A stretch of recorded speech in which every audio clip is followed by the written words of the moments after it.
إن أريد إلا الإصلاح ما استطعت وما توفيقي إلا بالله.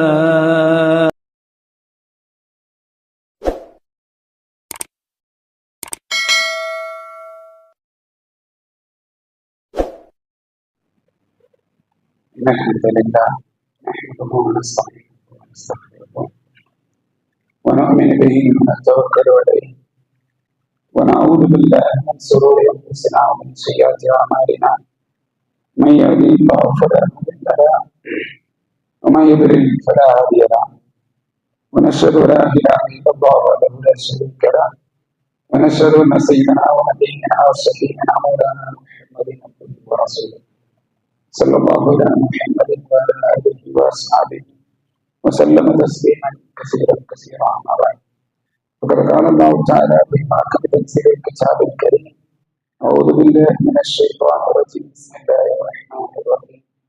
يا أيها الناس اتقوا ربكم الذي خلقكم من نفس واحدة وخلق منها زوجها وبث منهما رجالا كثيرا ونساء.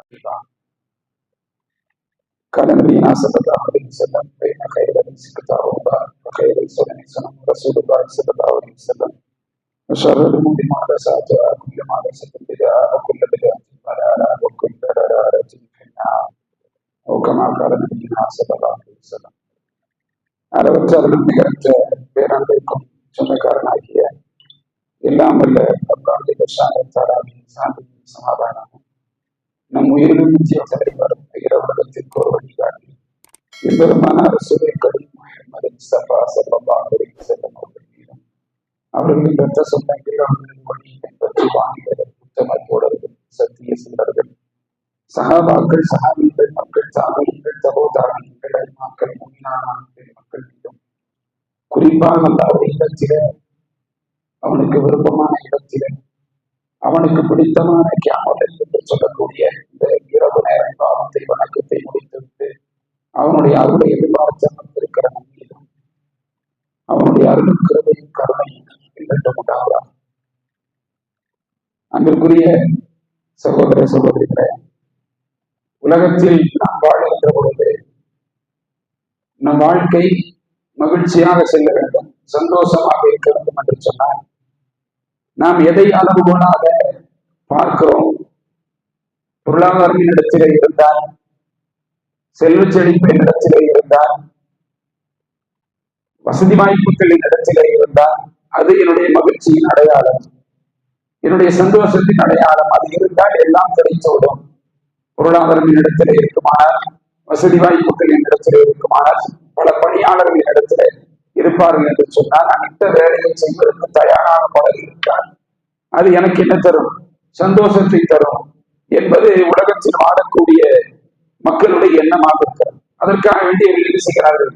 பல வழிகளை தேடுகிறார்கள். அதற்கு என்ன விலை கொடுத்தாலும் அதை தர தயாராக இருக்கிறார்கள் என்று சொன்னால், பணம் படைத்தவர்கள், அதிகாரம் படைத்தவர்கள் அதற்காக தன்னுடைய பணங்களையும் பட்டங்களையும் பதவிகளையும் அனைத்தையும் என்ன செய்கிறார்கள்? பயன்படுத்துகிறார்கள் என்று சொன்னால், அதை கொண்டு அவர்களால் மகிழ்ச்சியான சந்தோஷமான வாழ்க்கையை தேட முடிகிறதா என்று சிந்தித்தால், அப்படி பொருளாதாரத்தை வைத்து வாழக்கூடிய மக்கள் தன்னுடைய உள்ளம் கொண்டு சிந்தித்து பார்த்துக் கொள்ளலாம். மகிழ்ச்சி என்பது அதில் இருக்கிறதா? சிலர் பணத்தால் மகிழ்ச்சியை பெறலாம் என்று எண்ணுகிறார்கள் என்று சொன்னால், பணத்தை தேடி இருக்கும் சந்தோஷத்தை என்ன செய்கிறார்கள்? தொலைத்து விடுகிறார்கள். சிலர் புகழால் மகிழ்ச்சியை பெறலாம் என்று நினைக்கிறார்கள். ஆனால் அந்த புகழை தேடிய இருக்கின்ற சந்தோஷத்தை இழந்து வாடுகிறார்கள். வேறு சிலர் தமக்கு இருக்கும் அதிகாரத்தால், செல்வாக்கால் மகிழ்ச்சியை பெற்றுவிடலாம் என்று எண்ணுகிறார்கள். அதற்காக காலத்தை, பொருளாதாரத்தையும் பெருமளவு செலவழிக்க துணிந்து விடுகிறார்கள் என்று சொன்னால், அல்லாஹ் ரப்பல் ஆலமீன் திருமறையிலே என்ன சொல்கிறான்? ஆணாக இருந்தாலும் சரி, பெண்ணாக இருந்தாலும் சரி, ஆணாக இருந்தாலும் பெண்ணாக இருந்தாலும் யார் நல்ல அமல்களை செய்கிறார்களோ அந்த மக்களுக்கு இந்த பூமியில் நல்வாழ்க்கையை கொடுப்போம். அனாலும் தொய்யுவா, அவர்களுக்கு சிறந்த நல்வாழ்க்கையை கொடுப்போம், மறுமையில் அதற்குண்டான கூடிய நிரப்பமாக வழங்குவோம் என்று அல்லாஹ் சுப்ஹானஹு வ தஆலா சொல்லுகிற செய்தியை நாம் பார்க்க முடியும். என்றால் பெருமானார் ஸல்லல்லாஹு அலைஹி வஸல்லம் அவர்கள் மகிழ்ச்சியான வாழ்விற்கு என்ன அளவுகோல்களை சொன்னார்கள், எதெல்லாம் இருந்தால் நம்மால் மகிழ்ச்சியாக வாழ முடியும் என்று குறிப்பிட்டார்கள் என்று சொன்னார். அன்பிற்குரியவர்களை நாம் பார்க்க முடியும். நபி ஸல்லல்லாஹு அலைஹி வஸல்லம் சொன்னார்கள், நான்கு விஷயங்கள் உங்களிடத்திலே இருந்தால், நான்கு விஷயங்கள் உங்களிடத்திலே இருந்தால் நீங்கள் மகிழ்ச்சியாக வாழலாம். முதல் அல் இம்ராத்து சாலிஹா. அல் இம்ராத்து சாலிஹா, நல்ல சாலிஹான மனைவி என்னிடத்திலே அமைந்தால் என் வாழ்க்கையில் 25% மகிழ்ச்சிக்கு அது காரணமாக இருந்து விடுகிறது. நபி ஸல்லல்லாஹு அலைஹி வஸல்லம் அவர்கள் குறிப்பிட்ட செய்தியை பார்க்கணும். அல்லாஹ்வுடைய பேர் சொன்னார்கள், என்னுடைய வீடு விசாலமாக இருந்தது என்று சொன்னால் அது என்னுடைய வாழ்க்கை இரண்டாவது சந்தோஷத்தை பெற்றுத்தரும். நபி ஸல்லல்லாஹு அலைஹி வஸல்லம் சொன்னார்கள், நல்ல அண்டை வீட்டுக்காரர், நல்ல அண்டை வீட்டுக்காரர் இருந்தால் அது எனக்கு மகிழ்ச்சியை தரும். மறுக்கபல் அணி. நபி ஸல்லல்லாஹு அலைஹி வஸல்லம் சொன்னார்கள், நல்ல வாகனம், நல்ல வாகனம் என்னிடத்திலே இருந்தால் அது மகிழ்ச்சியை தரும். இந்த நான்கு காரணங்களில் என்னவெல்லாம் புதிந்திருக்கிறது என்பதை நாம் யோசிக்கிறோம். அல்லாஹ்வுடைய தூதர் சொன்னது, நல்ல வீடு, நல்ல மனைவி, நல்ல வீடு, நல்ல அண்டை வீட்டுக்காரர், நல்ல வாகனம், இது நான்கும் இருந்தால் எனக்கு மகிழ்ச்சியை பெற்று தரும் என்று நபி ஸல்லல்லாஹு அலைஹி வஸல்லம் அவர்கள் சொன்னார்கள் என்று சொன்னால் இது சரியா? அல்லாஹ்வுடைய தூதர் சொன்ன பார்வையில் யாரெல்லாம் அனுபவிக்கிறார்களோ அந்த மக்கள் அதற்குண்டான விடையை தேடுவார்கள் என்பதை நாம் முதலிலிருந்தே பார்த்து விடலாம். அல்லாஹ்வுடைய தூதர் சொன்ன அந்த செய்தி, சாலிஹான மனைவி, நல்ல மனைவி, இந்த மனைவியின் மூலமாக எனக்கு எவ்விதமான திருப்தி சந்தோஷத்தை என்னால் பெற்றுவிட முடியும் என்று சொன்னால் அல்லாஹ் அதை அத்தாட்சியாகவே நம்மிடத்தில் சொல்லிவிட்டான். ஒரு நல்ல மனைவி உங்களுக்கு அமைவது என்பது அல்லாஹ்வுடைய அத்தாட்சி என்பது வெறும் திருமணம் அல்ல. திருமணத்தில் ஆணும் பெண்ணும் இணைந்து பிள்ளைகளை பெற்றெடுத்து குடும்பமாக மாறி கோத்திரமாக தலைத்து மரணித்து போவதல்ல வாழ்க்கை. அதற்கு இஸ்லாம் சொல்லவில்லை. இஸ்லாம் சொன்னது, நான் ஒரு பெண்ணை தேடி திருமணம் செய்து கொள்கிறேன் என்றால் அந்த திருமணத்தின் வாயிலாக என் குடும்பம், என்னுடைய அமல், என்னுடைய நற்காரியம், என்னுடைய இம்மை, நாளை மறுமை எல்லாவற்றிற்கும் அவளும் பொறுப்பாள். என்னுடைய மனைவியும் அதற்கு பொறுப்பாளி. இதை எத்தனை மக்கள் உணர்ந்து கொண்டிருக்கிறார்கள் என்பது தெரியவில்லை சகோதரர்கள்.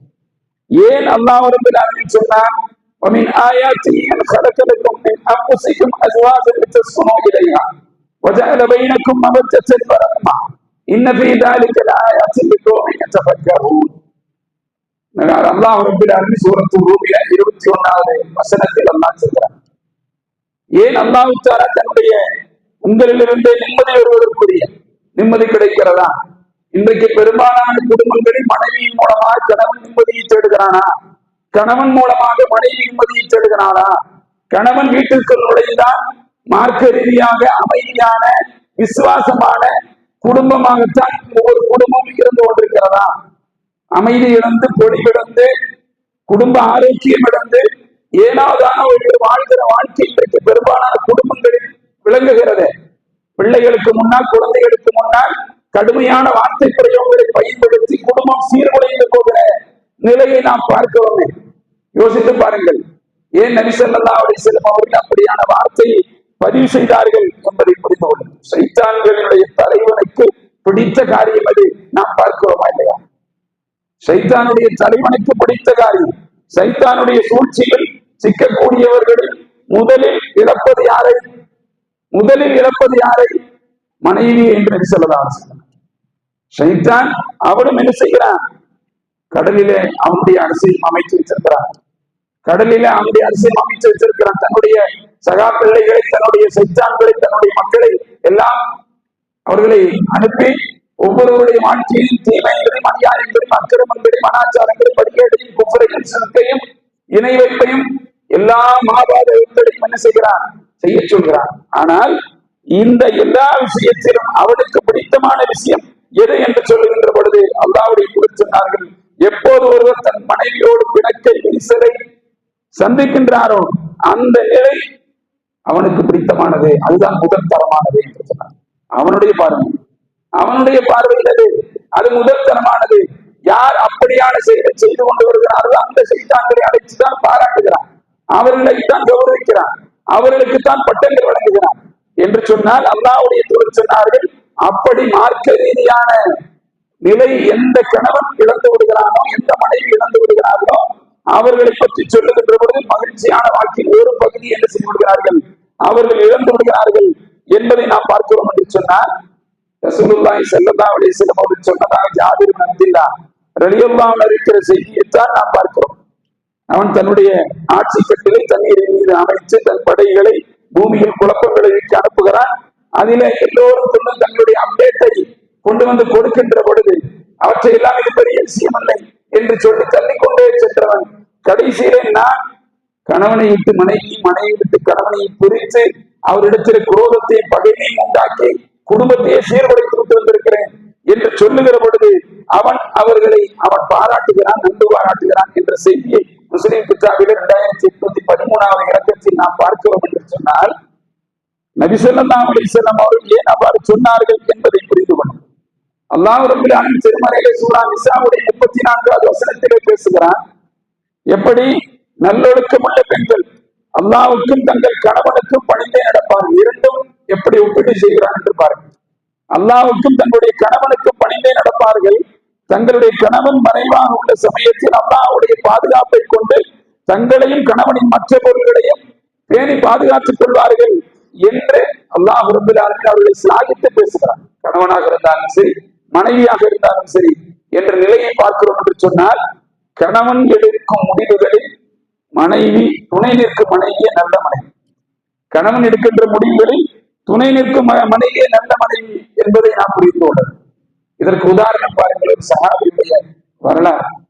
சய்யித் இப்னு ஆமிர் ரலியல்லாஹு அன்ஹு நபிகளாருடைய தோழர்களில் குறிப்பிடும்படியான வாழ்வுக்கும் புகழுக்குரிய வாழ்வுக்கும் சொந்தக்காரர்களாக திகழ்ந்திருக்கிறார்கள் என்பதை நாம் பார்க்கிறோம்.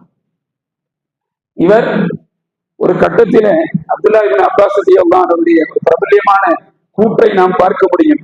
ஒரு மாகாணத்துடைய ஒரு ஹிம்ஸ் என்று சொல்லக்கூடிய ஒரு பகுதியுடைய ஆளுநராக உமர் ரலியல்லாஹு அன்ஹு அவர்களால் அனுப்பி வைக்கப்படுகிறார். அதாவது மிகச்சிறந்த சூரா மஜ்லிஸ் ஆலோசனை குழுவிலே இடம்பெற்றிருந்த ஒரு சஹாபி ஒரு நாள் உமர் ரலியல்லாஹு அன்ஹு அழைத்து சொல்கிறார்கள், நாம் ஒரு தீர்ப்பு வழங்குகின்ற பொழுது நம் குடும்பத்திற்கு பாதகமாக இருந்தாலும் அது சரி என்றால் அப்படித்தான் வழங்க வேண்டும் என்று ஆட்சிக்குரிய பண்புகளை அவரிடத்தில் பேசிக் கொண்டு வருகிறார். அப்ப சய்யித் இப்னு ஆமிர் ரலியல்லாஹு அன்ஹு என்னிடத்தில் பேசுகிறீர்கள், நான் ஒரு குடும்ப தலைவனாக இருக்கிறேன். உடனே உமர் ரலியல்லாஹு அன்ஹு சொல்கிறார், குடும்பத்தில் இருந்து தான் அதை தொடங்க வேண்டும் என்று குறிப்பிடுகிறார். சரி, நான் குடும்பத்தில் அதை சரியாக பின்பற்ற முயற்சிக்கிறேன் என்று அமீருல் முஃமினீனை பார்த்து சொல்கிறார். அதற்கு நான் சொல்லவில்லை, உண்மை மாகாணத்துடைய ஆளுநராக நியமித்திருக்கிறேன். உமர் ரலியல்லாஹு அன்ஹு ஆட்சியாளரை தேர்வு செய்வது என்பது ஒரு தனி விசாரணை, ஒரு வரலாறு. ஒவ்வொருவரையும் எப்படி தேர்வு செய்தார்கள், அவர்கள் எப்படி கண்டெடுத்தார்கள் என்பது மிகப்பெரிய சரித்திரம் என்பதை புரிந்து கொள்ளும். அப்படி சய்யித் இப்னு ஆமிர் ரலியல்லாஹு அன்ஹு அவர்கள் தேர்வு செய்யப்பட்டு அவர்கள் ஆளுநராக அனுப்பப்படுகிறார். அப்படி அனுப்பப்பட்டு ஆட்சி செய்து கொண்டிருக்கின்ற பொழுது ஒரு முறை இந்த இம்ச தேசத்திலிருந்து ஒரு குழு உமர் ரலியல்லாஹு அன்ஹு சந்திக்க போகிறது. என்ன சொல்லி சந்திக்கிறார்கள், அமீருல் முஃமினீன் அவர்களே, எங்களுடைய அந்த மாகாணத்தில், அந்த சிரியாவில், அந்த பகுதியில் நாங்கள் வாழுகின்ற அந்த இம்ச தேசத்தில் நிறைய மக்கள் வறுமையில இருக்கிறார்கள். அந்த மக்களுக்கு போதுமான உதவி செய்ய வேண்டிய அவசியம் இருக்கிறது. மிகுந்த கஷ்டத்தில் வாழ்கிறார்கள். அதனால் நீங்கள் உங்களுடைய பைத்துல் மாலிலிருந்து அவர்களுக்கு பொருளாதாரம் கொடுத்து உதவி செய்யுங்கள் என்று சொல்கிறார். சரி, அப்படி ஏழைகள் இருந்தால் அந்த பட்டியலை தாருங்கள் என்று சொல்லி உமர் ரலியல்லாஹு அன்ஹு கேட்கிறார். அந்த பட்டியல் அவருக்கு கொடுக்கப்படுகிறது. அந்த பட்டியலை படித்துக் கொண்டே வருகிறார். ஒரு பெயர் மட்டும் விளக்கவில்லை அவருக்கு. உமர் ரலியல்லாஹு அன்ஹு கேட்கிறார்கள், இது என்ன பெயர், இது யாருடைய பெயர் என்று சொல்றார். ஏனென்றால் இவர் ஆளுநரான இவருடைய பெயரும் அதுவும் ஒன்றாக இருக்கிறது, சய்யித் இப்னு ஆமிர் என்று சொல்லக்கூடிய. அப்ப இவருக்கு ஒரு சந்தேகத்தை கேட்கிறார், யாருக்கு சொல்லுகின்ற பொழுது இவர் தான் அந்த பகுதியுடைய ஆளுநர். அந்த பகுதியுடைய ஆளுநர் ஏழைகளுடைய பணார்களுடைய பட்டியலில் முதல் நபராக இடம்பெற்றிருக்கிறார். உமர் ரலியல்லாஹு அன்ஹு அவர்களுக்கு வருத்தம் தாங்க முடியவில்லை. விசாரிக்கிறார்கள், நாம் மிகுந்த சிரமத்திலேயும் கஷ்டத்திலேயும் இருக்கிறார், பார்க்கிறோம் நாங்கள் என்று சொல்லுகிறார். உடனே உமர் ரலியல்லாஹு அன்ஹு அவர்கள் ஒரு 1000 திர்ஹம்களை எடுத்து அவரிடத்தில் கொடுத்து, அந்த குழுவிடத்திலே கொடுத்து, நீங்கள் நேராக ஆளுநரிடம் கொண்டு செல்லுங்கள், அவரிடத்தில் கொடுத்து அவருடைய வாழ்க்கை தேவை பூர்த்தி செய்து கொள்ள சொல்லுங்கள் என்று சொல்லி முரளிதான் அனுப்புகிறார். இந்த 15 பேர் கொண்ட குழு இப்சு தேசத்திற்கு சென்று அந்த ஆளுநரை சந்தித்து சையத் பின் ஆமீர் ரலியல்லாஹு அன்ஹுவை சந்தித்து அந்த பணத்தை பொருளாதாரத்தை வழங்குகிறார். அவர் வாங்குகிறார். வாங்கி கையில் வாங்கியவுடன் திறந்து பார்க்கிறார். திறந்து பார்த்த உடனே சொன்ன வார்த்தை என்னவென்று சொன்னார், இன்னா லில்லாஹி வ இன்னா இலைஹி ராஜிஊன். இந்த வார்த்தை எதற்கு சொல்ல வேண்டும்? ஒரு துன்பத்திலே இருந்தால், கஷ்டத்திலே இருந்தால், சிக்கலிலே அகப்பட்டுக் கொண்டானே என்றால் அல்லாஹ்விடத்திலே சமாதானம் தேடுவதற்கு இந்த வார்த்தை பயன்படுகிறது. ஆனால் இந்த வார்த்தையை எடுத்து சொல்லியிருக்கிறார், ஒரு பொருளாதாரம், ஒரு செல்வம் அவருக்கு வந்திருக்கிறது. அந்த செல்வத்தை பார்த்த உடனே சொல்கிறார். அவருடைய மனைவி உள்ளிருந்து ஓடி வருகிறார். சையத் பின் ஆமீர் ரலியல்லாஹு அன்ஹு அவர்கள் அவரை பக்குவப்படுத்தி வைத்திருந்தார். அதற்காக வேண்டி பல ட்ரைனிங் அவருக்கு கொடுக்கப்பட்டிருந்தது. அதுவெல்லாம் அவருடைய வாழ்க்கைக்கு முந்தைய பகுதி. நாம் பார்க்க முடியும். அந்த பக்குவத்தில் அவர் மனைவி கேட்கிறார் தன் கணவரை பார்த்து, என்ன நடந்து விட்டது? கலீஃபா உமர் ரலியல்லாஹு அன்ஹு மரணித்து விட்டார்களா என்று கேள்வி எழுப்புகிறார். அதை விட பெரிய சோதனை எனக்கு வந்திருக்கிறது என்று சொல்கிறார். அப்படி என்றால் இந்த மாகாணத்தை தாக்குவதற்கு பெரும்படையாவது எடுத்துக்கொண்டு வந்திருக்கிறார்களா என்று இரண்டாவதாக கேட்கிறார். அதைவிட பெரும் பிரச்சனையில் நான் மாட்டியிருக்கிறேன் என்று சொல்கிறார். இதற்கு மேல அவர் மனைவிக்கு பொறுமையா இருக்க முடியல. என்ன நடந்திருக்கு என்பதையாவது சொல்லுங்கள் என்று சொன்னால், சையத் பின் ஆமீர் ரலியல்லாஹு திரும்ப சொன்னார்கள், நான் உன்னிடம் சொல்கிறேன், அப்படி சொன்னால் நீ எனக்கு அதற்கு உறுதுணையாக இருப்பாய் என்று வாக்குறுதி அளித்தால் நான் உனக்கு சொல்கிறேன் என்று சொன்னார். அவர் மனைவி அது வாக்குறுதி அளித்து சொன்னார்கள், இங்க இருக்கக்கூடிய முக்கிய மக்கள் கலீஃபாவை சந்தித்து நான் ஏழ்மையில இருக்கிறேன் என்பதை சொல்லி இம்சு பகுதியில் ஏழையின் பட்டியலை கொடுத்து அந்த பட்டியலின் மூலமா எனக்கு பொருளாதாரத்தை கொண்டு வந்து கொடுத்திருக்கிறார்கள் என்று சொல்லி மிகப்பெரிய சோதனையாக வந்திருக்கிறது. இதை எப்படி நான் அல்லாஹ்விடத்திலே ஏற்றுக்கொள்ளப் போகிறேன் என்பது தெரியவில்லை என்று சொல்லி தன் மனைவியிடத்திலே குறிப்பிட்ட செய்தியை நாம் பார்க்கிறோம் என்று சொன்னார். அந்த துணைவியார் அவர் சொல்வதை அப்படியே ஒன்று செய்யுங்கள். என்ன செய்வது? கொண்டு போய் எல்லா மக்களும் வழக்கமாக நீங்கள் அதைத்தானே செய்வீர்கள். ஏன்னா அவரோடு அவங்க கரெக்டா இருந்திருக்கிறான். கணவனுக்கு ஏற்ற மனைவியோ மனைவிக்கு ஏற்ற கணவனாக இருந்திருக்கிறார். அப்ப நீங்க என்ன செய்வீர்கள்? பொருளாதாரத்தை கொண்டு போய் மக்களுக்கு கொடுப்பீங்க. அதை செஞ்சுட்டு வந்துட்டா நீங்க நிம்மதியா எடுத்துருவீங்க, சந்தோஷமா எடுத்துருவீங்கல்ல என்று சொல்லி தன்னுடைய கணவனை பார்த்து சொன்னார்கள் என்ற செய்தியை நாம் பார்க்கிறோம் என்று சொன்னால், அதிலிருந்து கொஞ்சம் தேவைக்கு எடுத்துக்கொள்றது கூட அவங்க தயாராக இல்லை. மனைவியும் அதுக்கு என்ன செய்யல, அதுக்கு உண்டான வார்த்தைகளை சொல்லக்கூடியவராக இல்லை என்பதை நாம் பார்க்கிறோம் என்று சொன்னால், அன்பிற்குரியவர்களே, இது நம்முடைய பார்வையில என்னவா தெரியும்? இது ஒரு பொருளாதாரம் பெறுகிறது, ஒரு செல்வம் பெறுகிறது, கிடைச்சது நாமும் கஷ்டத்தில் இருக்கிறேன், எதையாவது வாங்கி அனுமதிக்கப்பட்ட பொருளாதாரம் தானே இது, ஹராமானது இல்லையே, அனுமதிக்கப்பட்டது. அப்படி அனுமதிக்கப்பட்ட பொருளாதாரத்தை வாங்குவதற்கு அவர்கள் மனம் ஒப்பவில்லை என்று சொன்னால், அல்லாஹ்விடத்தில் நான் என்ன பதில் சொல்ல போகிறேன் என்று அவர்கள் கருதினார்கள் என்றால், அதை மனைவியும் ஒப்புக்கொண்டு சரியாக நடந்தார்கள் என்பதை பார்க்கிறோம் என்று சொன்னால், இந்த குடும்பம் மகிழ்ச்சியான குடும்பமா இல்லையா? நம்முடைய வாழ்க்கை நான் என்ன எண்ணம் கொண்டிருக்கிறேனே அதே போன்று என் மனைவி எண்ணம் கொண்டார் என்று சொன்னால் அந்த குடும்பத்தில் அது மகிழ்ச்சி. நான் ஒரு கோணத்தில் போகிறேன், என் மனைவி ஒரு கோணத்தில் போகிறார். நான் பேசுவதற்கு எதுவெல்லாம் எதிரோ அதையெல்லாம் அவள் பேசுகிறார். நான் எதையெல்லாம் பாசிட்டிவாக திங்க் பண்ணுகிறனோ அதெல்லாம் அவள் நெகட்டிவாக திங்க் பண்ணுகிறார். குடும்பத்தில் எப்படி மகிழ்ச்சி இருக்கும்? யோசித்து பாருங்கள். ஆனால் இவர்கள் யார்? கணவன் மனைவி என்பதை பார்க்கிறோம் என்றால் அல்லாஹ் குர்ஆனில் என்ன சொல்கிறார்?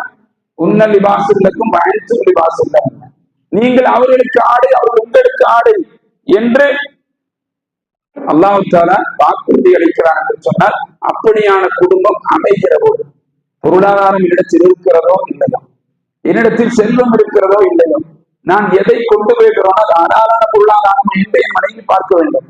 அந்த பொருளாதாரத்தின் மூலமாக அல்லாஹ் நமக்கு பரக்கத் செய்வான், அது நமக்கு நிம்மதி இருக்கிறது என்று கருதக்கூடியவனாக அவள் இருந்தால், அவளைத்தான் அல்லாஹ் சொல்லுகிறான், நாளை மறுமையில அந்த கணவன் மனைவி இஹ்லாஸான மார்க்கம் அனுமதித்த அமைதியான வாழ்க்கையை நோக்கி அவர்கள் பயணித்தார்கள் என்றால், அந்த மக்களைத்தான் அல்லாஹ் தஆலா நாளை மறுமையில என்ன சொல்கிறான்? உதுகுலுஹா பிஸ்ஸலாம், இருவரும் சேர்ந்து சுவனத்தில் நுழையுங்கள். இருவரும் சேர்ந்து சுவனத்தினுடைய தாலிக்க யோகல் குழு, அதுதான் உங்களுக்கு பெருநாள். அல்லாஹ் சொல்றான், அதுதான் உங்களுக்கு பெருநாள். நாளை மறுமையில சரியான மனைவி அமையாத கணவன், சரியான கணவன் அமையாத மனைவி, நாளை மறுமையில அவனுடைய ஏற்பாடு என்ன? அல்லாஹ்வுக்கு கொடுத்திருக்கிற ஏற்பாடு என்ன? எந்த கண்களாலும் பார்த்திராத கேட்டிராத அழகை பற்றி வர்ணனை செய்ய முடியாத ஊருளீன்களை அல்லாஹ் தஆலா என்ன செய்ய போகிறான்? அந்த மக்களுக்கு வழங்க போகிறான். யோசித்து பாருங்கள். அப்படியான நிலை மனைவியாக இருந்தால் நபி ஸல்லல்லாஹு அலைஹி வஸல்லம் சொன்னார்கள், ஊருளீன்களுக்கு என்ன அழகும் வனப்பும் இருக்கிறதோ அது அவர்களுக்கு கொடுக்கப்படும். அவர்களுக்கு கொடுக்கப்படும். 2 பேர் சேர்ந்து சொர்க்கத்துக்கு போனா, கணவன் மனைவியாகவே சொர்க்கத்துக்கு போனா அவர்களுக்கு அது சேர்ந்து கொடுக்கப்படும் என்றால் எத்துணை மக்கள் அப்படியான வாழ்வை நோக்கி பயணிக்கிறார்கள். அல்லாஹ் சொன்ன பெருநாள், அல்லாஹ் சொன்ன சிறந்த நாள், அல்லாஹ் சொன்ன மகிழ்ச்சியான குடும்பம், ரசூலுல்லாஹி ஸல்லல்லாஹு அலைஹி வஸல்லம் சொன்ன மகிழ்ச்சிக்கு உண்டான அடையாளம், இதை பின்பற்றி எத்தனை மக்கள் வாழ்கிறார்கள். இந்த பூமியிலேயே இதனோடு வாழ முடியவில்லையே, சுப்ஹானல்லாஹ், நாளை மறுமையிலும் என்னோடு பயணித்தால் காலிதீன ஃபீஹா, நிரந்தரமான வாழ்க்கை. அது அந்த வாழ்க்கை எப்படிப்பட்டது? நிரந்தரமான வாழ்க்கை. அந்த இடத்திலாவது நிம்மதியாக வாழ வேண்டாமா? இந்த பூமியில இருக்கிற கஷ்டங்களை போன்று அங்கேயுமா என்று சொல்லி கணவனுக்கு எதிராக மனைவி, மனைவிக்கு எதிராக கணவனும் திரும்பினால் யோசியுங்கள் சகோதரர்கள். இது ஏனும் உபதேசத்திற்கு அல்ல, நபி ஸல்லல்லாஹு அலைஹி வஸல்லம் செய்து காட்டிய விடயம், அல்லாஹ்வுடைய தூதர் செய்து காட்டிய விடயம். நாம் பார்க்கிறோமா இல்லையா? நபி ஸல்லல்லாஹு அலைஹி வஸல்லம் நம்முடைய மரணம் எங்கே நிகழ்ந்தது என்று சொல்லுகிற பொழுது ஆயிஷா ரலியல்லாஹு அன்ஹாவுடைய மடியில் தானே நிகழ்ந்தது. ஆயிஷா ரலியல்லாஹு அன்ஹா அவர்கள் மிஸ்வாக் குச்சியை சப்பி மென்மையாக்கி அல்லாஹ்வுடைய தூதருக்கு பல் துலக்க வைத்து, ஆயிஷா ரலியல்லாஹு அன்ஹாவுடைய உமிழ்நீரும் அல்லாஹ்வுடைய உமிழ்நீரும் கலந்து, அல்லாஹ்வுடைய தூதருடைய உமிழ்நீரும் கலந்திருக்கிற நேரத்தில் தானே மரணம் நிகழ்ந்தது என்று வரலாறு நமக்கு சொல்லுகிறது. வெறும் உபதேசமானது. யோசித்து பாருங்கள் அன்பிற்குரியவர்களே. இஸ்லாம் சொல்வது மகிழ்ச்சிக்கான காரணங்களுடைய பட்டியலில் அது முதலாவதாக இருக்கிறது என்றால் நாம் யோசிக்க கடமைப்பட்டிருக்கோம். இனி ஒரு அமர்வை நாம் பார்க்கிறோம், இனி ஒரு நிகழ்வையும் நாம் பார்க்கிறோம். அல்லாஹ் தஆலா திருமறையிலே சொல்கிறான், நீங்கள் நேசிக்கும் பொருட்களிலிருந்து தானம் செய்யாதவரை நீங்கள் இந்த நாளில் செய்ய மாட்டீர்கள், அல்லாஹ்வுடைய நேசத்தை பெற முடியாது என்பது பிரபல்யமான வசனம். இந்த வசனத்தினூடாக அல்லாஹ்வுடைய வசனம் இறங்கிய உடனே சஹாபாக்களை பார்த்து சொல்லுகிற பொழுது நாம் பார்க்கிறோம், அபூ தல்ஹா ரலியல்லாஹு அவர்கள் என்ன செய்தார்கள்? தான் நேசித்து தான் விரும்பியது பைரவா என்று சொல்லக்கூடிய அந்த தோட்டம், அந்த தோட்டத்தை அல்லாஹ்வுடைய பாதையில தர்மம் செய்துவிட்டு, யார சொல்றதா நீங்கள் யாருக்கு இதை பயன்படுத்துகிறீர்களோ அதை பயன்படுத்துங்கள் என்று சொல்லிவிட்டு வெளியே வருகிறார்கள். வெளியே வந்து நேராக தன்னுடைய தோட்டத்தின் பக்கம் வருகிறார்கள். வந்து உள்ளிருக்கக்கூடிய வீடு அதுக்குள் தான் இருக்கிறது. தன்னுடைய மனைவி உம்மு தஹ்தா ரலியல்லாஹு அன்ஹா அவர்களை அழைக்கிறார்கள். நீங்கள், நான் இந்த தோட்டத்தை அல்லாஹ்வுடைய பாதையில தர்மம் செய்து விட்டேன், அதனால் உங்களிடத்தில் இப்பொழுது என்ன உடை உடுத்திருக்கிறீர்களோ அதை எடுத்துக்கொண்டு அப்படியே வந்துவிடுங்கள், அந்த உடையோடு விடுங்கள், அந்த தோட்டத்திலிருந்து வெளியேறி விடுங்கள் என்று அபூ தல்ஹா ரலியல்லாஹு அன்ஹு அவர்கள் சொன்னார்கள் என்பதை நாம் பார்க்கிறோம். என்றால் மனைவியிடமிருந்து என்ன பதில் வந்தது? மனைவி என்ன சொன்னார்? நல்லது. அவர் பதில் சொன்னார், மறுமையில் லாபம் ஈட்டுத் தருகிற செல்வத்தை நீங்கள் பெற்றிருக்கிறீர்கள், மறுமையில் லாபத்தை ஈட்டுத் தருகிற காரியத்தை நீங்கள் செய்திருக்கிறீர்கள், அல்லாஹ் நமக்கு அருள் செய்யட்டும் என்று சொல்லி உம்மு தஹ்தா ரலியல்லாஹு அன்ஹா அவர்கள் பதில் சொல்லிவிட்டு உடுத்தி ஆடையோடு வீட்டை விட்டு வெளியே வந்தார்கள் என்ற செய்தியை நாம் பார்க்கிறோம் என்று சொன்னால், அன்பிற்குரியவர்களை யோசித்து பார்க்க கடமைப்பட்டிருக்கிறோம். இப்படியான கணவன் மனைவி, இப்படியான குடும்பம் நம்மிடத்தில் அமைந்தது என்று சொன்னால் அது நபி ஸல்லல்லாஹு அலைஹி வஸல்லம் அவர்கள் சொன்னதை போல மிகச்சிறந்த வாழ்வு என்பதை புரிந்து கொள்ளும். நாம் பார்க்க முடியும், ரசூலுல்லாஹி ஸல்லல்லாஹு அலைஹி வஸல்லம் அவர்கள் அபுல் ஐஸம் என்று சொல்லக்கூடிய ஒரு நபர், அல்லாஹ்வுடைய தூதர் அவரிடத்தில் கேட்கிறார்கள், தோழரே, உங்களுக்கு பணிவிடை செய்ய வேலையாட்கள் இல்லையா என்று கேட்கிறார்கள். அப்படி கேட்கிற பொழுது இது அந்த அபூ தல்ஹா ரலியல்லாஹு அன்ஹுடைய வாழ்க்கையோடு சம்பந்தப்பட்ட ஒரு செய்தி என்பதை நாம் பார்க்கிறோம் என்று சொன்னால், ஜாபிர் பின் அப்துல்லா ரலியல்லாஹு அறிவிக்கிறார்கள், அபு ஐஸம் ரலியல்லாஹு அவர்கள் ரசூலுல்லாஹி ஸல்லல்லாஹு அலைஹி வஸல்லம் அவர்களுக்கும் அவருடைய நபித்தோழருக்கும் உணவு சமைத்து கொடுக்கிற காரியத்தில் ஈடுபடக்கூடியவர். ஒரு நேரத்தில் உணவு சாப்பிட்டு விட்டு அபு ஐஸம் ரலியல்லாஹு அவர்களை பார்த்து ரசூலுல்லாஹி ஸல்லல்லாஹு அலைஹி வஸல்லம் சொல்கிறார்கள், உங்கள் சகோதரருக்கு நீங்கள் வாழ்த்து சொல்லுங்கள் என்று சொல்கிறார்கள். அல்லாஹ்வுடைய தூதரை எப்படி வாழ்த்துவது என்று சொல்லுகிற பொழுது நபி ஸல்லல்லாஹு அலைஹி வஸல்லம் அவர்கள் அதுக்காண்டி ஒரு வாழ்த்தை கற்றுத் தந்தார்கள் என்பதை பார்க்கிறோம். உங்களுக்கு அல்லாஹ் ரப்பல் ஆலமீன் மகிழ்ச்சியின் அடையாளமாக உங்கள் குடும்பத்தை கொடுத்து, நான் என் விருந்தாளிகளை, என்னுடைய சகோதரர்களை ஒரு விருந்திற்காக அழைத்து செல்கிறேன் என்று சொன்னால் அதற்கு என் குடும்பம் தயாராக இருக்க வேண்டும், என் மனைவி தயாராக இருக்க வேண்டும், அதற்குண்டான சூழ்நிலை அங்கே இருக்க வேண்டும்.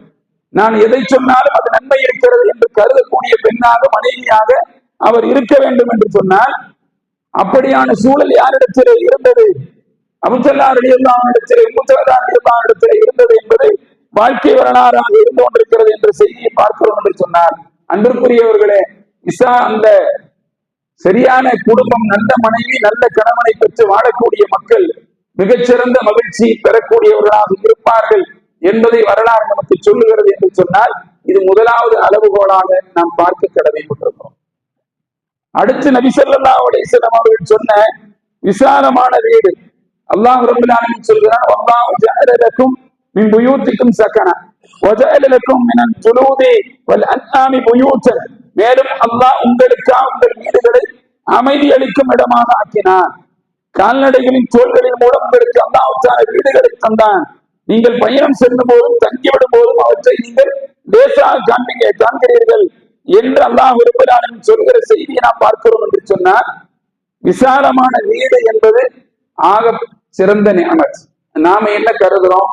பெரிய வீடா இருந்தா, 4-5 ரூம் இருந்தா, போர்டிகோ இருந்தா, வராண்டா இருந்தா, எல்லா வசதியும் இருந்தா அது என்னது விசாலமான வீடு என்பதை நாம் பார்க்கிறோம் என்று சொன்னால், நபி ஸல்லல்லாஹு அலைஹி வஸல்லம் சொன்னார்கள், நீங்கள் வீட்டில் நுழைந்தால் உங்களுக்கு அமைதி ஏற்படுகிறது, சந்தோஷம் ஏற்படுகிறது, நிம்மதி கிடைக்கிறது என்று வந்தால் அது விசாலமான வீடு என்று நபி ஸல்லல்லாஹு அலைஹி வஸல்லம் அவர்கள் சொல்லுகிற செய்தியை நாம் பார்க்க முடியும். சகோதரர், அல்லாஹ்வுடைய தூதர் அதற்காக வேண்டி பிரார்த்தனை செய்தார்கள். அல்லாஹும்ம ஃபிர்லி தம்பி வவஸஅலி ஃபீ தாரி வபாரிக் லி ஃபீ ரிஸ்கி என்று நபி ஸல்லல்லாஹு அலைஹி வஸல்லம் தினந்தோறும் பிரார்த்தனை செய்திருக்கிறார்.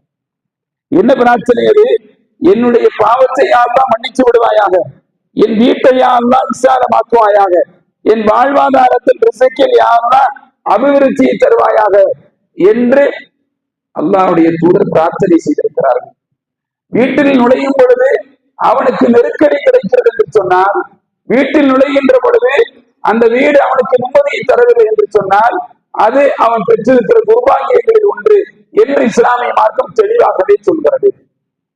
ஆகவே அன்பிற்குரியவர்களே, விசாலமான வீடு என்பது அல்லாஹ் வழங்கிய மகிழ்ச்சி. ரசூலுல்லாஹி ஸல்லல்லாஹு அலைஹி வஸல்லம் சொன்னதை போல அல்லாஹ் வழங்கிய மகிழ்ச்சியில் பாதியை நீங்கள் கடந்து விட்டீர்கள் என்பதற்கு உதாரணம் என்பதை நாம் பார்க்கிறோம் என்று சொன்னார். அலாலான அடிப்படையில், அலாலான பொருளாதாரத்தில் என்னுடைய வீடு கட்டப்பட்டு அந்த வீடு எனக்கு நிம்மதியும் மகிழ்ச்சியும் தந்தால் அது இஸ்லாம் தந்திருக்கிற நியமத். மார்க்கத்திற்கு முரணான, மார்க்கத்திற்கு விரோதமான ஹராமான பொருளாதாரத்தில் எனக்கு அந்த வீடு உருவாக்கப்பட்டது என்று சொன்னால், மகிழ்ச்சி கிடைக்கும் என்று நான் கருதினால், அதன் மூலமாக சந்தோஷம் வரும் என்று சொன்னால் அது ஆக துர்பாக்கியசாலிகளுடைய அளவுகோல் என்று இஸ்லாம் சொல்கிறது என்றால், அன்பிற்குரிய சகோதரர்களை, இந்த விஷயத்தில் நாம் எச்சரிக்கையாக இருக்க வேண்டும் என்பதை இஸ்லாம் சொல்கிறது. அடுத்து உள்ள செய்தி நல்ல அண்டை வீட்டுக்காரர். நல்ல அண்டை வீட்டுக்காரர் என்பது ஆக மிகச்சிறந்த பண்பாக இஸ்லாம் குறிப்பிடுகிற செய்தியை நாம் பார்க்கிறோம் என்று சொன்னால், நாளை மறுமையிலே அல்லாஹ்வுடைய சன்னிதானத்தில் இப்படியான மக்களுக்கு மிகப்பெரிய அந்தஸ்து உண்டு. எப்படி அல்லாஹ் தஆலா நாளை மஹ்ஷரிலே மறுமையிலே நிற்கிற பொழுது ஒவ்வொருவரையும் தனித்தனியாக பிரித்து விடுவான். கெட்டவர்களை தனியாக கூட்டாமாக, மமதாசுல் யௌம அய்யுஹல் முஜ்ரிமூன், கெட்டவர்களை நல்லவர்களை விட்டு பிரித்து விடுங்கள் என்று அல்லாஹ் தஆலா சொல்லிவிடுவான். அதே போன்று அல்லாஹ் ரப்பல் ஆலமீன் சொல்கிற ஒரு வார்த்தை நீங்கள் பார்க்க முடியும். அல்லாஹ் நாளை மறுமையில அழைப்பான், அல்லாஹும்ம கைரஜீரான், அல்லாஹ்வுடைய அண்டை வீட்டுக்காரர்கள், மக்களிடத்தில் நல்ல முறையில் நடந்து கொண்டார்கள், அப்படியான அண்டை வீட்டுக்காரரை நாளை மறுமையில அல்லாஹ் தஆலா தனியாக அழைப்பான். ரசூலுல்லாஹி ஸல்லல்லாஹு அலைஹி வஸல்லம் அவர்கள் நிறைய சந்தர்ப்பங்களில் பேசுகின்ற பொழுது ஒவ்வொரு ஹியாருக்கும் ஒவ்வொரு ஹைருக்கும் என்ற வார்த்தையை பயன்படுத்துவார். என்னவென்று சொன்னால், உங்களில் மிகச் சிறந்தவர்கள், மனிதர்கள் ஹைரும் நாஸ், மனிதர்களில் சிறந்தவர்கள் என்றெல்லாம் வார்த்தை அடைமொழியோடு பயன்படுத்தி சொல்லப்பட்ட இலக்கணம் அடையாளம் யாருடையது என்றால் அண்டை வீட்டாருடைய அடையாளம் என்ற செய்தியை நாம் பார்க்கிறோம் என்று சொன்னால், சிறந்த அண்டை வீட்டுக்காரராக கிடைப்பது, திகழ்வது ஆக பெரும் பாக்கியம், நிஅமத் என்பதை புரிந்து கொள்ளுங்கள் சகோதரர். இஸ்லாம் அண்டை வீட்டுக்காருடைய வரலாறு, ரசூலுல்லாஹி ஸல்லல்லாஹு அலைஹி வஸல்லம் ஒட்டி நடக்கிற சம்பவங்களை பார்த்தால் மிகப்பெரிய வரலாற்று ஞாபகத்தை அது நமக்கு தரும் என்பதை புரிந்து கொள்ளும். ரசூலுல்லாஹி ஸல்லல்லாஹு அலைஹி வஸல்லம் சொன்னார்கள், அல்லாஹ்வுடைய பார்வையில் தோழமையால் ஆக சிறந்தவர்கள் அல்லாஹு அலைஹி கால கைருல் அஸ்ஹாபி இந்தல்லாஹி கைரு லிசாஹிபிஹி வ கைருல் ஜீரான் இந்தல்லாஹி அஹிரு லிஜாரிஹி என்று நபி ஸல்லல்லாஹு அலைஹி வஸல்லம் சொன்னார். மக்களே, தோழமையால் மிகச் சிறந்தவர், நம் தோழர்களிடமும் சிறந்து விளங்குபவர்கள்.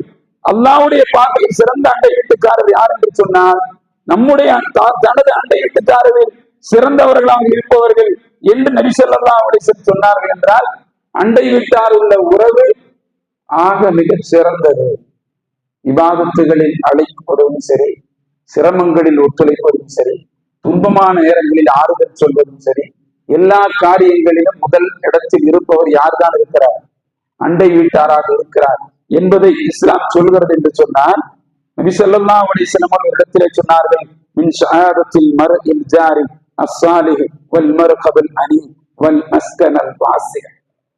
அல்லாஹ்வுடைய தூதர் சொன்னார்கள், சாலிகான அண்டை வீட்டார் அமைவதும் விசாலமான வீடும் சிறந்த வானமும் உலகில் ஒரு முஸ்லீமின் வாழ்வு ஈடேற்றம் பெற்றதற்கான அடையாளம் என்று அல்லாஹ்வுடைய சொன்ன செய்தியை பார்க்கிறோம் என்று சொன்னால், ஏன் நபி ஸல்லல்லாஹு அலைஹி வஸல்லம் துஆ செய்திருக்கிறார்கள்? அல்லாஹும்ம இன்னி அஊது பிக மினல் ஜாரில் ஸுஇ ஃபி தாரில் மகானி ஃபஇன்ன ஜாரல் துன்யா யதஹவ்வலு. நபி ஸல்லல்லாஹு அலைஹி வஸல்லம் சொன்னார்கள், யா அல்லாஹ், தீய கெட்ட அண்டை வீட்டார் அமைவதிலிருந்து உன்னிடத்திலே நான் பாதுகாவல் தேடுகிறேன். கெட்ட மோசமான அண்டை வீட்டார் அமைவதிலிருந்து உன்னிடத்திலே நான் பாதுகாவல் தேடுகிறேன் என்று சொன்னால், அன்பானவர்களை யோசிக்க கடமைப்பட்டிருக்கிறோம். நபி ஸல்லல்லாஹு அலைஹி வஸல்லம் சொன்னார்கள், ஒரு அண்டை வீட்டாருக்கு அல்லாஹ் ரப்பல் ஆலமீன் 3 நபர்களை அல்லாஹ் நேசிக்கிறான். 3 நபர்களை அல்லாஹ் நேசிக்கிறான். ரஜுலன் கான லஹு ஜாருன் ஸுஇயுதி ஃபஸ்தர அலா அதா வத்தா யுஃஸி அல்லாஹ் இய்யாஹு பில் ஹயாத்தி அல் மௌத். அல்லாஹ்வுடைய தூதர் சொன்னார்கள், ஒருவர் தனது கெட்ட அண்டை வீட்டாரின் நோவினையிலிருந்து சகித்து வாழ்பவர். எவர் அண்டை வீட்டாரின் நோவினை சகித்து வாழ்வாரோ அல்லாஹ் அவரின் வாழ்வு மற்றும் மரணத்திற்கு போதுமானவனாக இருக்கிறான் என்று நபி ஸல்லல்லாஹு அலைஹி வஸல்லம் அவர்கள் சொன்ன செய்தியை ஹாக்கிமிலே பார்க்கிறோம் என்று சொன்னார். நோவினையை சகித்துக் கொண்டு இந்த மக்கள் எல்லாம் வாழ்கிறார்கள், அந்த மக்களுக்கு நாளை மறுமையில மிகச்சிறந்த வாழ்வு இருக்கிறது. நோவினை கொடுத்து அண்டை வீட்டாருக்கு மிகப்பெரிய அபாயம் இருக்கிறது என்பதை புரிந்து கொள்ளும். ரசூலுல்லாஹி ஸல்லல்லாஹு அலைஹி வஸல்லம் மக்காவிலிருந்து மதீனாவிற்கு ஹிஜ்ரத் போன பொழுது நேராக அந்த வாகனம் போய் ஒரு இடத்தில் நின்றது பார்ப்போம். யாருடைய வீட்டை ரசூல் ஸல்லல்லாஹு அலைஹி வஸல்லம் செலக்ட் பண்ணாங்கன்னா, அபு அய்யூப் அல் அன்சாரி ரலியல்லாஹு அன்ஹு வீடு. அந்த வீட்டுலதான் தங்குறதா முடிவெடுக்கிறான். அப்படி தங்குகின்ற பொழுது அபு அய்யூப் அல் அன்சாரி ரலியல்லாஹு அன்ஹுடைய வீடு 2 போர்ஷன்களை கொண்டது, கீழையும் மேலையுமாய். மண்ணால் உருவாக்கப்பட்டதானாலும் கீழையும் மேலையுமாய். ரசூலுல்லாஹி ஸல்லல்லாஹு அலைஹி வஸல்லம் அவர்கள் கீழ் வீட்டை தன்னுடைய இருப்பிடமாக தேர்வு செய்கிறார். அபு அய்யூப் அல் அன்சாரி ரலியல்லாஹு அன்ஹு மேல தங்குறான். 2 நாள் போகுது. அபு அய்யூப் அல் அன்சாரி ரலியல்லாஹு அன்ஹு என்ன தோன்றுகிறது என்றால், அல்லாஹ்வுடைய தூதர் கீழே தங்கி இருக்கிறார், அவருக்கு மேலே நான் இருக்கிறேன், அவருக்கு மேல நான் இருக்கிறேன், இது சரியா? முதல்ல நபி ஸல்லல்லாஹு அலைஹி வஸல்லம் கீழே இருக்கிறாங்க, அவருக்கு மேல நான் இருக்கிறேன், இது சரியில்லை. அவருக்கு நிம்மதி கேடு வருகிறது. அவரு நிலையை தடுமாறுகிறார். நேர ரசூல் ஸல்லல்லாஹு அலைஹி வஸல்லம் போறாங்க, யார சொல்லலாம், எனக்கு இது சரியா படல, நீங்க மேல போயிருங்க, நான் கீழே இருந்துக்கிறேன், நான் கீழே நீங்க மேலையுமா இருந்தால்தான் என் மனசு ஆறுதல் அடையும் என்று சொல்கிறார்.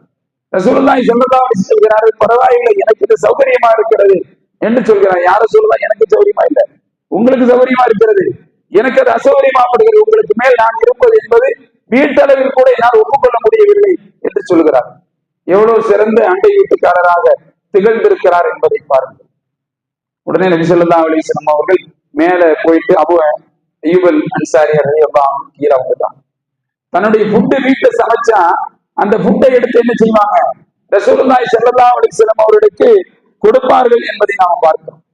அல்லாஹ்வுடைய தூதர் சாப்பிட்டு தட்டை கொடுத்துட்டாருன்னு சொன்னா கொடுத்துட்டு அந்த அடிமையிட்ட கேட்பான், அவர் எந்த இடத்துல கை வச்சு சாப்பிட்டாரு அப்படின்னு சொல்லி கேட்பான். அதே மாதிரி அதை கேட்டு அந்த இடத்திலேயே உணவு போட்டு அந்த இடத்துல இருந்து எடுத்து சாப்பிடக்கூடியவராக இருந்திருக்கிறார். யோசித்து பாருங்க. அப்ப ஒரு நாள் முட்டை அதே மாதிரி கொடுத்து விடுறாங்க. கொடுத்து விட்டனையுமே திரும்ப கொஞ்ச நேரத்துல அது வருது, சாப்பிடவே இல்லை, அப்படியே திருப்பி கொண்டு வரப்படுகிறது. உடனே அன்சாரி ரலியல்லாஹு அன்ஹு அவர்கள் அந்த தட்டை எடுத்துட்டு நேரம் அவர் போறாங்க. யாரும் சொல்லலாம், ஏன் சாப்பிடல, என்ன அனுப்பிச்சிட்டீங்க, உணவை தான் தடை செய்யப்பட்டிருக்கிறதா என்று கேட்கிறார். அப்ப ரசூலுல்லாஹி ஸல்லல்லாஹு அலைஹி சொன்னார்கள், உணவில் ஒன்றும் தடை இல்லை, அது பூண்டை கொண்டு சமைத்த உணவாக இருக்கிறது, எனக்கு அது சரியாக வராது, அதனால் சேர்த்து கொடுத்து விட்டேன் என்று நபி ஸல்லல்லாஹு அலைஹி வஸல்லம் சொன்னார். அப்ப அய்யூப் அல் அன்சாரி நான் சொன்னார், யாரும் சொல்லலாம் உங்களுக்கு பிரியமில்லை என்று சொன்னார், நானும் அது சாப்பிட வேண்டிய அவசியம் இல்லை, ஆனால் நானும் தவிர்த்து விடுகிறேன் என்று நபி ஸல்லல்லாஹு அலைஹி வஸல்லம் அவர்கள் அபூ அய்யூப் அல் அன்சாரி சொன்ன செய்தியை நாம் பார்க்கிறோம் என்று சொன்னால், மிகச்சிறந்த அண்டை வீட்டுக்காரராக அவர் இருந்திருக்கிறார்கள் என்பதை இஸ்லாம் நமக்கு சொல்கிறது. இனி ஒரு சம்பவத்தை நீங்கள் பார்க்க முடியும் சஹாபாக்கள் இடத்துல.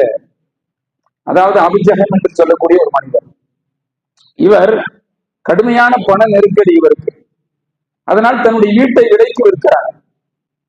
இந்த வீட்டை யாரேனும் விலைக்கு வாங்கிக் கொள்ளுங்கள். என்ன விலை?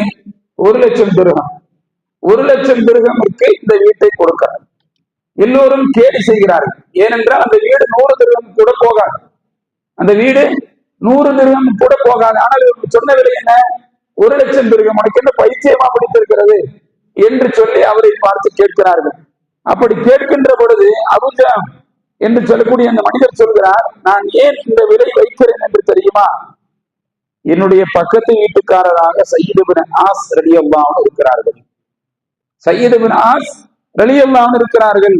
அவருடைய குணநலன்களை நீங்கள் அறிவீர்கள் என்று சொன்னார், இந்த விலை கொடுத்து நீங்கள் வாங்குவீர்கள்.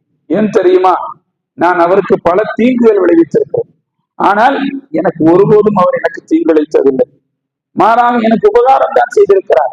நான் அவரிடம் பல முறை மடச்சனமாக நடந்திருக்கிறேன், ஆனால் ஒருபோதும் அவரிடத்தில் கோபப்பட்டதில்லை, சகிப்புத்தன்மையோடு தான் நடந்திருக்கிறார். நான் ஊரில் இருந்தால் என்னோடு நான் கோபப்பட்டாலும் நேசம் பாராட்டுவார். நான் வெளியூர் சென்று விட்டால் நான் திரும்பி வரும் வரை என் வீட்டை என் குடும்பத்தாரையும் அவர் பார்த்துக் கொள்வார். என்னுடைய தேவை அவராகவே முன்வந்து நிறைவேற்றி தருவார். எனக்கு ஏதாவது துன்பம் நேரிட்டால் அவர் மனமுடைந்து போய்விடுவார். அதை களைவதில் அவர் மும்முரமாக ஈடுபடுவார். இப்படியான பாக்கியம் நிறைந்த அண்டை வீட்டாரை நான் பெற்றிருக்கிறேன். என்னுடைய போதாத காலம் என்ன செய்வது? அதனால் இந்த வீட்டை இருக்கிறேன், வாங்கிக் கொள்ளுங்கள் என்று சொன்னார். இந்த செய்தி சய்யித் இப்னு ஆஸ் ரலியல்லாஹு அன்ஹுக்கு போகிறது. நேராக வெளியில் சென்றிருந்த அவர்கள் திரும்பி வருகிறார்கள். திரும்பி வந்து சொல்கிறார்கள், அபூ ஜஹல் கொஞ்சம் பொறுமையாக இரு, உன்னுடைய பக்கத்து வீட்டுக்காரனாக இருப்பதற்கு நான் தான் கொடுத்து வைத்திருக்க வேண்டும். ஏன் தெரியுமா?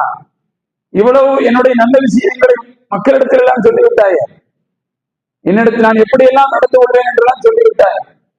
இப்படியான உன்னை அண்டை வீட்டுக்காரராக பெற்றிருக்கிறது நான் செய்திருக்கிற பாக்கியம். அந்த 1,00,000 திர்ஹமை நான் உனக்கே கொடுத்து விடுகிறேன், நீ எங்கேயும் போக வேண்டாம், இங்கே என்று சொல்லி அபூ ஜஹலை பார்த்து சய்யித் இப்னு ஆஸ் ரலியல்லாஹு அன்ஹு சொல்லிவிட்டார். அப்ப யோசித்து பாருங்கள் சகோதரர்களே, அந்த மக்களிடத்தில் இருந்த நல்ல அண்டை வீட்டுக்காரரை பெற்றுக் கொள்வதிலே இருந்த ஆர்வத்தை நாம் பார்க்கிறோம் என்று சொன்னால், இஸ்லாம் ரசூலுல்லாஹி ஸல்லல்லாஹு அலைஹி வஸல்லம் அவர்கள் இப்படியான வழிமுறை நமக்கு பெற்றுத் தந்தார்கள் என்பதை பார்க்கிறோம் என்றால், அது மாதிரியான அண்டை வீட்டாரை பெற வேண்டும் என்பதை புரிந்து கொள்ளும். அல்லாஹ்விடத்தில் இந்த பூமியில் வாழ்கிற பொழுது சிறந்த அண்டை வீட்டுக்காரராக நாம் திகழ்ந்தோம் என்று சொன்னால், அல்லாஹ் தஆலா ஒரு 8-9 விஷயங்களை சொல்கிறான். நீங்கள் அண்டை வீட்டுக்காரராக இருப்பதற்கு உங்களுக்கென்று ஒரு டேலண்ட், உங்களுக்கென்று ஒரு பொறுமையும் சகிப்புத்தன்மையும் வேண்டும். ரசூலுல்லாஹி ஸல்லல்லாஹு அலைஹி வஸல்லம் அவர்கள் சொல்லுகிற செய்தியை நாம் பார்க்க முடியும். நீங்கள் நோவினையை சகித்துக் கொள்ள வேண்டும், மாத்திரமல்ல சாலிகான முஸ்லீமாக வாழ வேண்டும் என்பதை நபி ஸல்லல்லாஹு அலைஹி வஸல்லம் அவர்கள் சொல்லி காட்டுகிறார். ஒரு செய்தியில சொல்லுகிறார்கள், நிச்சயமாக அல்லாஹ் சாலிகான ஒரு முஸ்லீமின் செயல்பாடுகளின் மூலமாக அவனது அண்டை வீட்டுக்காரர்களில் 100 அண்டை வீட்டுக்காரர்களை சூழ்ந்துள்ள சோதனைகளை அல்லாஹ் நீக்கி விடுகிறான் என்று கூறிவிட்டு நபி ஸல்லல்லாஹு அலைஹி வஸல்லம் அவர்கள் சொன்னார்கள், மனிதர்களில் சிலரை கொண்டு சிலருக்கு ஏற்படும் தீங்குகளை அல்லாஹ் நீக்கி விடவில்லை என்று சொன்னார், இந்த பூமியில குழப்பம் நிகழ்ச்சிவிடும் என்று அல்லாஹ்வுடைய தூதர் அந்த வசனத்தை ஓதி காட்டினார்கள் என்று செய்தியை பார்க்கிறோம். பூமியில் ஃபசாதும் குழப்பம் ஏற்பட்டுவிடும், ஒருவரை கொண்டு ஒருவருடைய தீங்குகளை அல்லாஹ் போக்கவில்லை என்று சொன்னார். அப்ப நல்ல மக்கள் நம்மை சுற்றி வாழ்ந்திருப்பது என்பது, நல்ல அண்டை வீட்டுக்காரருடைய மாகூலில் வாழ்ந்திருப்பது என்பது நம்முடைய ஈமானை என்ன செய்யும், தக்க வைக்கும் மாத்திரமல்ல, சோதனைகளையும் என்ன செய்யும், அது காப்பாற்றிவிடும் என்ற செய்தியை நாம் பார்க்கிறோம் என்று சொன்னால், அன்பிற்குரியவர்களை நாம் யோசிக்க கடமைப்பட்டிருக்கிறோம். நபி ஸல்லல்லாஹு அலைஹி வஸல்லம் அவர்கள் சொன்ன அந்த 4 செய்திகளில் 2 செய்தி, சாலிகான மனைவி, சிறந்த அண்டை வீட்டுக்காரர், விசாலமான வீடு, சிறந்த அண்டை வீட்டுக்காரர் என்ற செய்தியை பார்க்கிறோம் என்று சொன்னால், 4ஆவதாக உள்ள செய்தி நபி ஸல்லல்லாஹு அலைஹி வஸல்லம் சொன்ன நல்ல வாகனம் என்பதை நாம் பார்க்கிறோம் என்றால், அன்பிற்குரிய சகோதரர்களே, நபி ஸல்லல்லாஹு அலைஹி வஸல்லம் சொன்னார்கள், உன்னுடைய வாகனம் உனக்கு தீங்கு விளைவாக்கியதாக இருக்க வேண்டும், உன்னுடைய வாகனம் உன்னுடைய சௌரியத்தை செய்யக்கூடியதாக இருக்க வேண்டும். இன்றைக்கு நாம் பார்க்கிறோமா இல்லையா? வாகனத்தின் மூலமாக இந்த மனிதர்கள் படுகிற அவஸ்தை, இந்த வாகனத்தின் மூலமாக குறிப்பிட்ட நேரங்களில் குறிப்பிட்ட இடங்களில் போய் சேர முடியாத நிலை, வாகனத்தை நொந்து கொள்ளுகிற நிலை அல்லாஹ்வுடைய சொன்னார்களா இல்லையா? ரசூலுல்லாஹி ஸல்லல்லாஹு அலைஹி வஸல்லம் அவர்கள் அவருடைய வாகனம் கஸ்வா என்ற ஒட்டகம் மிகச்சிறந்த பிரபல்யத்தை அடைந்திருக்கிறது. அல்லாஹ்வுடைய தூதருடைய அந்த வாகனத்தை சஹாபாக்கள் பார்த்தார்கள் என்று சொன்னால் அதற்கென்று தனி மரியாதை இருந்தது என்பதை நாம் பார்க்கிறோம். ஒரு முறை கஸ்வா என்று சொல்லக்கூடிய அந்த ஒட்டகம், வெளியூர் நபரிடமிருந்த ஒரு ஒட்டகம் வருகிறது, கஸ்வாவை அது முந்தி சென்று விடுகிறது. உடனே சஹாபாக்களுக்கெல்லாம் கோபம் வந்து விடுகிறது, யார சொல்லலாம் நம்முடைய ஒட்டகத்தை முந்தி சென்று விடுகிறது என்று சொல்லி அவர்கள் கோபப்படுகிறார்கள். நபி ஸல்லல்லாஹு அலைஹி வஸல்லம் சொன்னார்கள், கோபப்பட என்ன இருக்கிறது, அந்த ஒட்டகம் ஆரோக்கியமாக இருக்கிறது, அதனால் அது முந்தி விட்டது. ஒவ்வொன்றும் ஒவ்வொரு நேரத்தில் அல்லாஹ் அதுக்கு விதியை பெற்றுக் கொள்ளும், இது நீங்கள் கோபப்பட என்ன இருக்கிறது என்று நபி ஸல்லல்லாஹு அலைஹி வஸல்லம் சொன்னார்கள் என்ற செய்தியை நாம பார்க்கிறோம். ஆகவே அன்பிற்குரியவர்களே, அவர்கள் வைத்திருந்த வாகனம் அவர்களுடைய எல்லா சந்தோஷத்தையும் பெற்றுத்தரக்கூடியதாக இருக்கிறது. நம்மிடத்தில் நம்முடைய குடும்பத்தில் ஒரு வாகனம் வந்து அந்த வாகனம் மொத்த நிம்மதியும் எத்தனை வீட்டில் கேடுவர்த்தி இருக்கிறது, எத்தனை வீட்டில் அந்த வாகனம் குடும்பத்துடைய சந்தோஷத்தை அமைதியை தொலைத்திருக்கிறது. புதிய வாகனத்தை பெற்றுக் கொடுத்து எவ்வளவு சிரமமான சூழலை ஏற்படுத்தி இருக்கிறார். வயதும் இல்லை, நிலையும் இல்லை, மகன் என்ன கேட்கிறானோ அதை வாங்கி கொடுத்து பெரும் துன்பத்தை அனுபவித்து குடும்பமே நிம்மதி இல்லாமல் வாழக்கூடிய சூழலை எல்லாம் சர்வசாதாரணமாக இன்றைக்கு ஒரு செய்தியாகவே கடந்து விட்டு போகலாம். இப்படி அங்கொன்று நடந்திருக்கிறது, அங்கொன்று நடந்திருக்கிறது, இங்கொன்று நடந்திருக்கிறது. அவர் ஆஸ்பத்திரியில அட்மிட் பண்ணப்பட்டிருக்கிறார். 10வது படிக்கிற பையன் யமகா வாங்கி கொடுக்கப்பட்டு கொண்டு போய் அடித்து தாடை கீழே தனியாக கலந்து வந்திருக்கிறார். இனி லிக்விட்ல தான் 3 மாசம் 4 மாசம் கொண்டு போகும்.